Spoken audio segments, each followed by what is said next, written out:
GMNA uses artificial intelligence for generated speech, visuals, and production. AI-generated content may contain errors. Please verify important information before making decisions or taking action.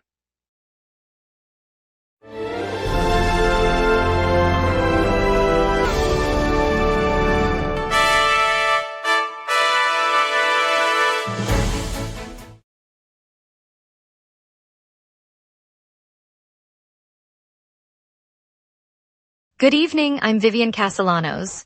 Tonight we'll break down the flash flood warning moving across the city, celebrate a historic low in shootings and murders through July, and give you a quick traffic update on today's minor delays. Over to you, Andre. Tonight, the Queens Night Market opens at 82nd Street and 84th Avenue, offering over 50 vendors with international street food, handmade crafts, and live performances. The market operates from 6 p.m. to midnight, with free entry, wheelchair-accessible pathways, and a designated kids' activity zone featuring interactive art stations. Local musicians will perform on the main stage, featuring jazz, reggae, and indie folk sets, while a community garden showcase highlights sustainable urban farming initiatives. The city's historic Queens Night Market runs tonight on 82nd Street, featuring local artisans, live music, and food trucks. Lots to get to, let's begin. Good evening, New York.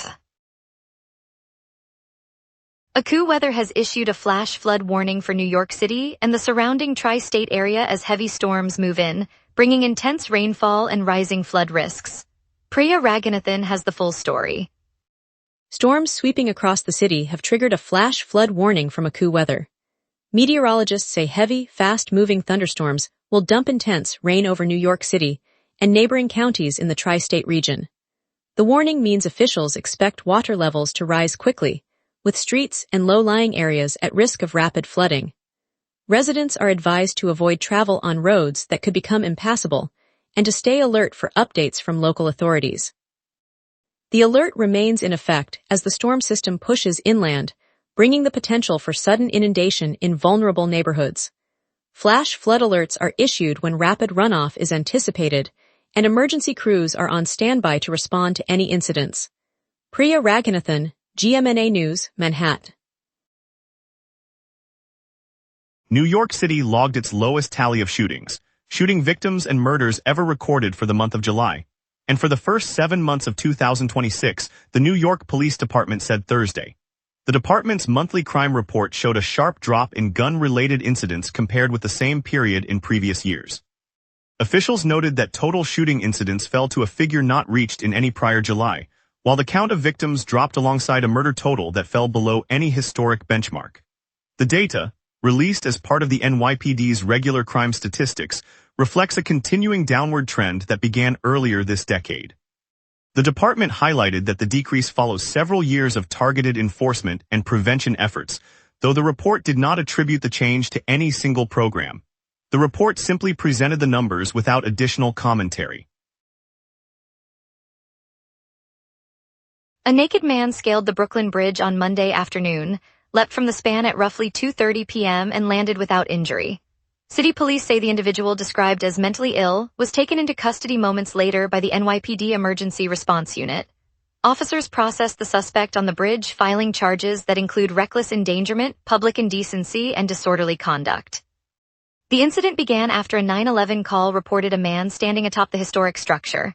Responding units secured the area, ensured the safety of pedestrians and drivers, and coordinated with medical personnel who confirmed the jumper was unharmed. Police emphasized the rapid deployment of specialized resources helped prevent a potentially dangerous situation and underscored the importance of swift response to mental health emergencies in public spaces. Authorities will continue investigating the circumstances surrounding the jump and assess any additional public safety measures. A protected bike lane opened today on a notoriously hazardous Queens corridor, a stretch long flagged for cyclist and pedestrian injuries. Officials say the addition aims to cut fatalities. Priya Raghunathan has the full story. Just opened on this notoriously dangerous Queens corridor, a protected bike lane now runs between the curb and moving traffic, marked by a painted buffer and low curb. The stretch has long topped the borough's list of crash hotspots for cyclists, pedestrians, and drivers alike. City officials cut through the pavement early this morning, installing signage and striping the new lane while traffic was briefly rerouted. Advocates gathered to watch the ribbon cut, saying the separation should cut down on collisions and save lives. Early commuters are already testing the space, weaving through the lane as they head toward downtown. The addition joins a growing network of safe routes across the city in Queens. Priya Raghunathan, GMNA News, Queens. Today the New York Mets completed a deadline day deal, sending reliever Huascar Brazzavin to the Chicago White Sox in exchange for 2 prospects. The centerpiece for New York is right-hander Gabe Davis, the organization's 18th-ranked prospect who joins a farm system hungry for fresh arms. The trade was announced in Queens, where Mets officials said the move aligns with a strategy to infuse young pitching talent as the season heads into its final stretch. Chicago, in turn, added a bullpen option they hope can bolster a late-season push. General manager David Stearns confirmed the transaction, noting the club's focus on depth. The swap marks the latest activity as teams scramble before the trade deadline, reshaping rosters for the stretch run. With the deadline looming, the Mets explored options but settled on a package adding depth to their minor league rotation, while White Sox look to tighten a bullpen that has struggled with consistency. Coming up, the flash flood warning gripping the city and a look at the new trucking program for former detainees. We will be right back. If you run a venue, a comedy night, a concert, a fundraiser, you already know the hardest part isn't the show. It's selling the seats. Theaterfiller changes that. In minutes, you're set up with your own ticketing page, QR code delivery, and a door scanner. No technical headaches. No middleman taking a cut of your night. Your event, your tickets, your revenue. Go to theaterfiller.com and fill every seat. Good evening, New York. Next Mile NYC, a program launched this year, is giving former detainees a pathway into trucking jobs. In Red Hook, the initiative runs a hands-on truck inspection course led by Christopher Stewart and Igor Elisman. Participants receive certification and placement with local carriers, targeting people who have previously been involved with the criminal justice system. The effort aims to lift earnings for a population that often faces barriers to stable employment. Since its debut in 2025, the program has already enrolled dozens of residents and partners with several freight companies to guarantee job openings after graduation. The curriculum covers federal safety standards, vehicle maintenance, and logbook compliance, ensuring graduates meet industry requirements. Funding comes from grants and donations, making enrollment tuition-free. Officials say model could expand to boroughs if demand continues. By focusing on skills and employer connections, Next Mile NYC hopes to turn a former setback into a sustainable career on the streets. Home care workers across New York City are demanding a ban on 24-hour shifts, calling the practice torturous and unsafe for staff. Labor advocates join the push for change. Dominic Salerno has the full story. Home care aides across the city are gathering outside a downtown community center, chanting for an end to the 24-hour shifts that many say leave them exhausted and unable to provide safe care. Workers handed flyers to passersby, describing the round-the-clock schedule as a form of torture that jeopardizes both staff health and patient well-being. Labor groups stand beside them, pointing to recent studies linking prolonged hours to higher rates of injury and burnout. The coalition urges city officials to draft legislation capping daily work periods and to enforce mandatory rest breaks.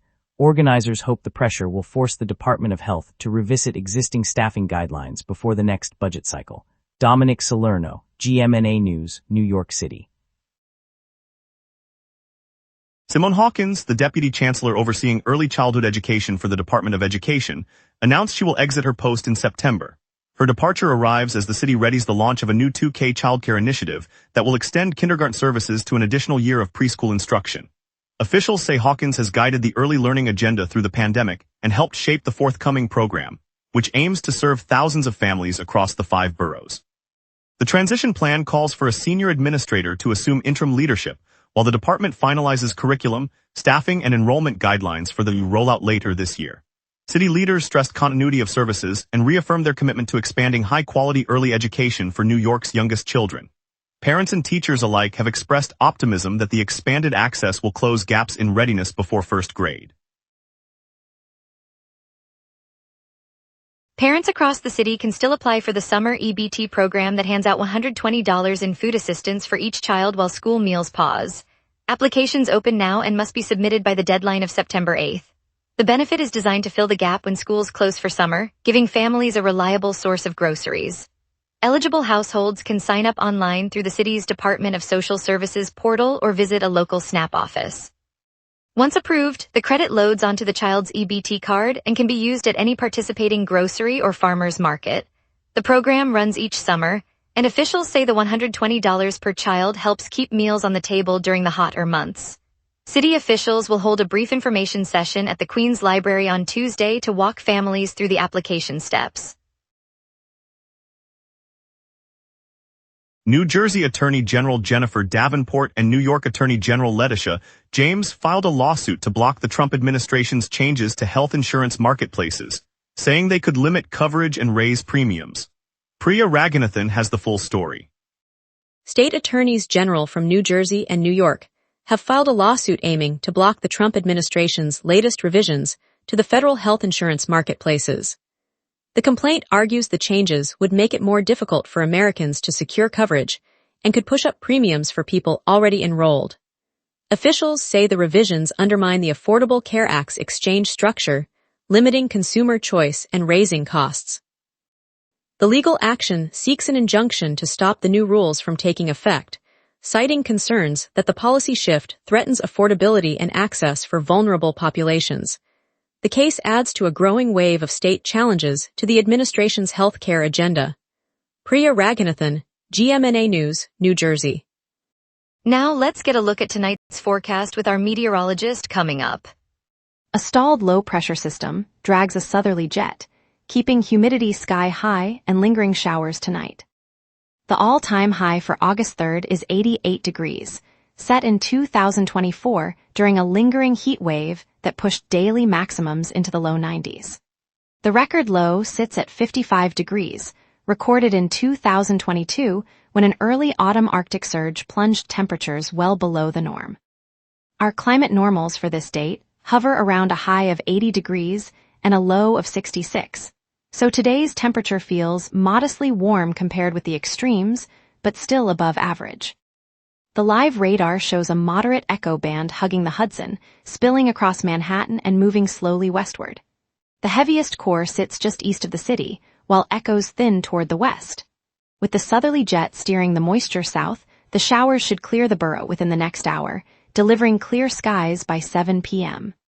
The surrounding region remains dry, confirming the stable, low-pressure environment. At 6 p.m., the city sits under a lingering rain shower, temperature 75 degrees, humidity 97%, and a southerly wind at 11 miles per hour with gusts up to 24. A steady low-pressure center holds the atmosphere moist, while the 500 hectopascal jet streams overhead at 71 miles per hour from the south injects a subtle south to north tilt, keeping any remaining moisture in play. By 7 p.m., the rain will taper off, leaving a clear sky and a temperature that will hold around 75 through the night. The wind will shift to the west, reaching a peak of 17 miles per hour, feeling noticeable on exposed surfaces. UV index remains at 4, and no weather alerts are active. No further precipitation is expected after the current shower fades. Looking ahead, Tuesday will be overcast with a high of 79 and a low of 64, keeping the city in a cool, damp spell. Wednesday remains cloudy, reaching a high of 81 and a low of 68, with a 20% chance of rain as a weak frontal boundary nudges the low-pressure system eastward.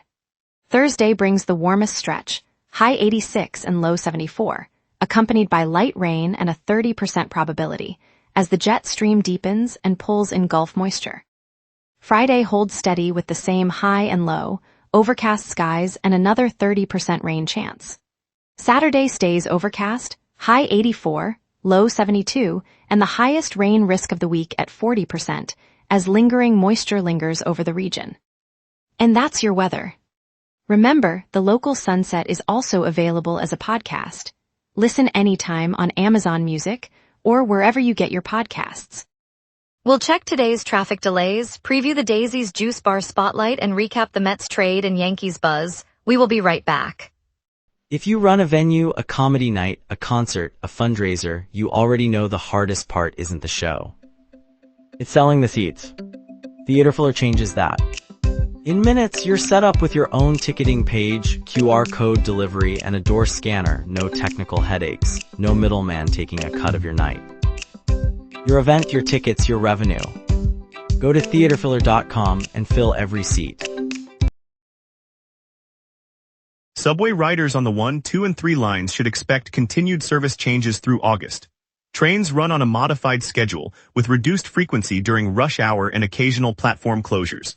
If you rely on those routes, plan for 5 to 10 minutes extra and consider alternate lines or buses. On the road, the Brooklyn-Queens Expressway remains partially closed in the early morning, with 2 lanes down between the Williamsburg and Greenpoint exits. Expect a steady stream of slow traffic there until mid-morning. The Van Wyck Expressway also runs nightly lane closures, but this morning the lanes are open and traffic moves freely. The Roosevelt Avenue Bridge remains under rehabilitation, keeping 1 lane closed and adding a merge near Jackson Heights. Drivers are advised to use Grand Central Parkway as an alternate. Finally, the High Line Western Rail Yard's reconstruction continues with no direct impact on surface streets, so most commuters should see clear roads this afternoon. First up, a one-night-only benefit comedy show at Madison Square Garden, headlined by Jon Stewart, Nikki Glaser, and Dave Chappelle. Tickets are on sale today, and every laugh supports 9/11 charities, so it's a chance to give back while you're entertained. If you're strolling through Union Square, look up. Bianca Romero's new mural now dominates the terrace at the Time Out Market, a vibrant love letter to the neighborhood that turns a quick coffee break into a visual feast. Over in Soho, the Dutch has reinvented its original oyster bar into a 9-seat martini lounge, serving dirty snow cone martinis and hot beef sandwiches, perfect for a low-key night out with friends. Film lovers, the New York Film Festival just unveiled the world premiere of Behemoth at Lincoln Center, starring Pedro Pascal and Olivia Wilde. It's a must-see for anyone hungry for bold storytelling. And now here's Desmond with sports. Mid-season moves reshape New York's team as the trade deadline looms. David Stearns pulled the trigger at midnight, sending reliever Huascar Brazzobin to Chicago for 2 young arms, including right-hander Gabe Davis, the White Sox's number 18 prospect. The move clears a bullpen slot and signals the Mets are betting on homegrown depth for the stretch run. New York finally bolstered its lineup, trading 4 pitchers to Washington for infielder Luis Garcia Jr. The 26-year-old, slated at first base and DH, posted a slash line of .283, .313, .560 with 23 homers and 76 RBIs, and stays controllable through 2027. With just over 24 hours before the deadline, Yankees fans voiced growing anxiety over a stagnant offense and a weary bullpen. The arrival of Luis Garcia Jr. sparked debate, as supporters hope his left-handed bat injects power, while skeptics question surrendering 4 arms for 1 position player. The deadline shockwave landed in New York as the Yankees secured Luis Garcia Jr. from Washington, sending relievers Ben Grable, Yavani Cruz, and Jake Bird to the Nationals. The left-handed infielder immediately plugs a power void, while the bullpen reshapes, giving the club flexibility heading into the postseason push. Nets Daily released its 16th off-season dossier, opening with a close-up of the Brooklyn half-court logo. While the piece sidesteps current roster chatter, it underscores the franchise's branding push and teases that strategic personnel decisions will dominate the upcoming summer window. On the eve of the deadline, interim manager Andy Green deployed relievers Brooks Raley, Luke Weaver, and Huascar Brazzobin in the 6th inning, signaling the Mets were unafraid to showcase their trade assets. Their usage hints at potential deals that could reshape the bullpen as New York eyes a playoff surge. Daisy's Juice Bar and Cafe in Westchester Square, Bronx, has turned a flood-ravaged setback into a fresh start. After a 5-month closure from severe flooding, the family-run spot reopened its doors and simultaneously took over the neighboring storefront, adding a bright dining area and a co-working hub. The cafe continues to serve smoothies, salads, and wholesome snacks while hosting poetry nights, after-school tutoring, and community meetings. That expansion not only creates new jobs, but gives residents a safe place to gather, study, and recharge. In a city that thrives on neighborhood grit, Daisy's reminds us that a simple cup of juice can anchor a community and keep the Bronx's spirit flowing. Stay tuned as we unveil the free family camping lottery in city parks and the mayor's extended paid-a-terre tax deadline. If you run a venue, a comedy night, a concert, a fundraiser, you already know the hardest part isn't the show. It's selling the seats. Theaterfiller changes that. In minutes, you're set up with your own ticketing page, QR code delivery, and a door scanner. No technical headaches. No middleman taking a cut of your night. Your event, your tickets, your revenue. Go to theaterfiller.com and fill every seat. Good evening, New York. The NYC Parks Department, together with Urban Park Rangers, launched a lottery portal on August 2, 2026, letting families apply for free overnight camping in select city parks. Priya Raghunathan has the full story. At the park's entrance, the new lottery portal is live, letting families apply for a free overnight stay in any of the participating city parks. The program, overseen by the Parks Department and staffed by Urban Park Rangers, opens its first round on August 2026. Campers will be selected by random draw, with slots limited to a handful of sites per park. Those chosen will receive a nighttime reservation that includes a designated campsite, basic amenities, and a ranger-led orientation. The initiative aims to give city residents a chance to experience nature without cost, spreading across several boroughs and park locations. Applications are now available online, and families can check the portal for eligibility and upcoming draw dates. Priya Raghunathan, GMNA News, New York City. Mayor Zoran Mamdani has extended the deadline for owners to claim the paid-a-terre surcharge exemption after confusion plagued the rollout, affecting more than 900,000 listed properties. Marisol Furrer has the full story. Mayor Zoran Mamdani has pushed the deadline for filing the exemption on the new paid-a-terre surcharge back by several weeks, giving owners more time to submit proof of primary residence. The city's database now lists over 900,000 properties that could be subject to the tax, and officials say the initial rollout left many owners unsure how to qualify. By extending the cutoff, the administration hopes to clear the backlog and reduce the confusion that followed the surcharge's debut. Property owners who missed the original deadline can now file their exemption applications before the new date, which the mayor's office will announce later this week. Marisol Furrer, GMNA News, New York City. Thank you, New York City, for joining us this evening. From the historic low in shootings to the new bike lane opening in Queens, your city keeps moving forward. We'll be back tomorrow with more stories that matter to you. Stay safe, stay curious as always, and see you then.